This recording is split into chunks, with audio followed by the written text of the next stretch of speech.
នៅក្នុងវីដេអូនេះខ្ញុំបាននឹងសូមមកធ្វើការលេងហ្គេម Roblox វា Legend and Conquer ដែលជាប្រភេទហ្គេមបាញ់គ្នានិយាយអំពីសង្គ្រាមបដិវត្តន៍របស់សហរដ្ឋអាមេរិកធ្វើសង្គ្រាមដើម្បីច្បាំងទទួលបានឯករាជ្យពីចក្រភពអង់គ្លេសបាទចំពោះ map ដែល admin ត្រូវលេងវិញគឺជា map Battlefield of Bunker Hill បាទដែលស្ថិតនៅក្នុងឆ្នាំ1775បាទដែលនៅពេលនោះសហរដ្ឋអាមេរិកគឺមិនទាន់បានបំបែករដ្ឋឡើយទេបាទបំបែកខ្លួនឡើយទេបាទគឺនៅជាក្រុមឧទាមឡើយទេបាទដែលកំពុងធ្វើសង្គ្រាមច្បាំងតទល់ជាមួយចក្រភពអង់គ្លេសបាទ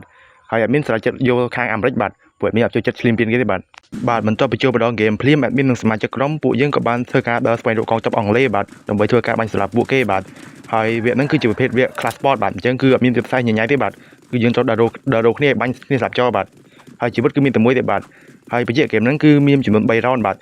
នេះគឺជា round ទី1បាទហើយរយៈពេលយើងត្រូវក្នុង 1 round មានរយៈពេល8នាទីបាទដើម្បីធ្វើការប្រយុទ្ធបាទ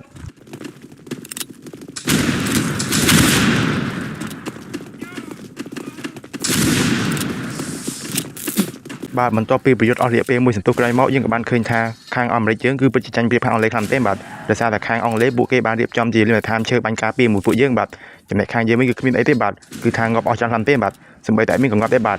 ប៉ុន្តែនៅចុងសមរភូមិគឺថាខាងអាមេរិកយើងចាប់បានមានព្រៀបទៅលើខាងអង់គ្លេសវិញបាទដោយយើងបានធ្វើការបាញ់សម្រាប់កងទ័ពអង់គ្លេសដែលពួននៅក្នុងយន្តដ្ឋានងាប់អស់ទៅបាទ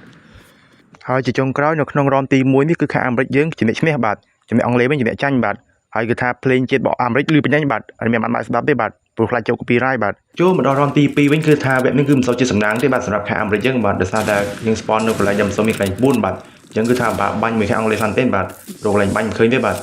បន្ទាប់ពីប្រយុទ្ធគ្នាយ៉ាងសាហាវគោខោដោយប្រើប្រាស់កាំភ្លើង Musket បាញ់តបតគ្នាហើយនោះយើងក៏បានឃើញថាខាងអាមេរិកយើងចាប់ផ្ដើមមានព្រៀបទៅលើខាងអង់គ្លេសខ្លាំងទេបាទដោយយើងបានធ្វើការសម្រាប់កងទ័ពអង់គ្លេសបានយ៉ាងច្រើនបាទចំណែកកងទ័ពអង់គ្លេសនៅសេសសល់តិចតួចនោះពួកហ្នឹងក៏បានរត់ទៅពន្ធក្នុងផ្ទះបាទដើម្បីលបចាំអញយើងក្នុងផ្ទះវិញបាទ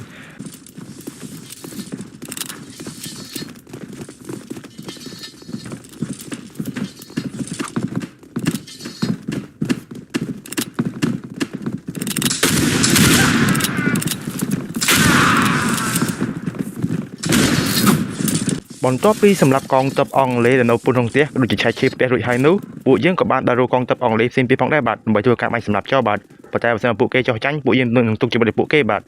បន្ទាប់ពីដើររកអស់រយៈពេលជិតកន្លះម៉ោងក្រោយមកadminក៏បានរកឃើញអាធានអង់គ្លេសនេះបាទដែលវាបានរត់ចោលជួរបាទហើយពួកយើងទាំងពីរក៏បានបាញ់តបទូមកគ្នាទៅបាទតែបាញ់មានត្រូវទេបាទដោយសារចម្ងាយឆ្ងាយពេកបាទហើយកំភ្លើងយើងប្រើជាភ្លើង Musket បាទមានជា rifle ទេបាទអញ្ចឹងគឺថាបាញ់មានត្រូវទេបាទរហូតដល់ចប់ហ្គេមបាទហើយអ្នកដែលឈ្នះគឺខាងអាមេរិកយើងដែរបាទជាអ្នកឈ្នះបាន2 roundទេបាទ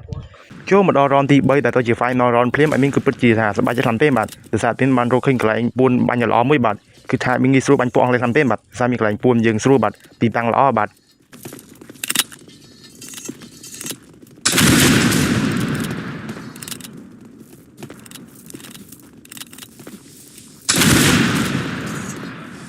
បន្ទាប់ពីប្រយុទ្ធគ្នាយ៉ាងសាហាវឃោឃៅអស់រយៈពេលប្រហែលជាកន្លះនាទីក្រោយមកយើងក៏បានឃើញថាកងទ័ពអង់គ្លេសគឺថាបានបាត់បង់ចំនួនទ័ពច្រើនខ្លាំងទេបាទ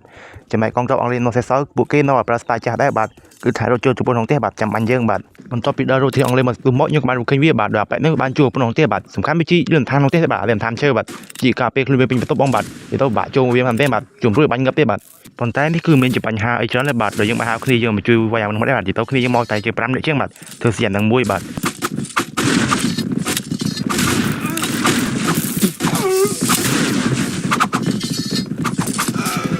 បាទជលឹកផលជាចុងក្រោយគឺយើងបានឆ្លាក់អធិនអង់គ្លេសនៅចុងក្រោយនោះងាប់ហើយបាទហើយយើងក៏បានជោគជ័យមកដែរនៅក្នុងទី3បាទនិយាយទៅគឺថាក្នុងមួយហ្គេមហ្នឹងយើងឈ្នះទាំង3 round បាទគឺថាពិតជាល្អខ្លាំងទេបាទក្រុមយើងបាទជាមួយនឹងខ្ញុំបាទហើយបើសិនមកអ្នកចង់ឲ្យមានលេងហ្គេមហ្នឹងតអាចខមមិនបាទចង់លេងវគ្គហ្នឹងតបាទពូហ្គេមហ្នឹងវគ្គហ្នឹងគឺវាមាន map ច្រើនបាទគឺវាអាប់ដេតមករហូតបាទបើពេញចិត្តឲ្យលេងកុំភ្លេចខមមិនផងបាទហើយកុំភ្លេចជួយ subscribe និង like នឹងមួយផងបាទដើម្បីជឿឡើងចិត្តបាទ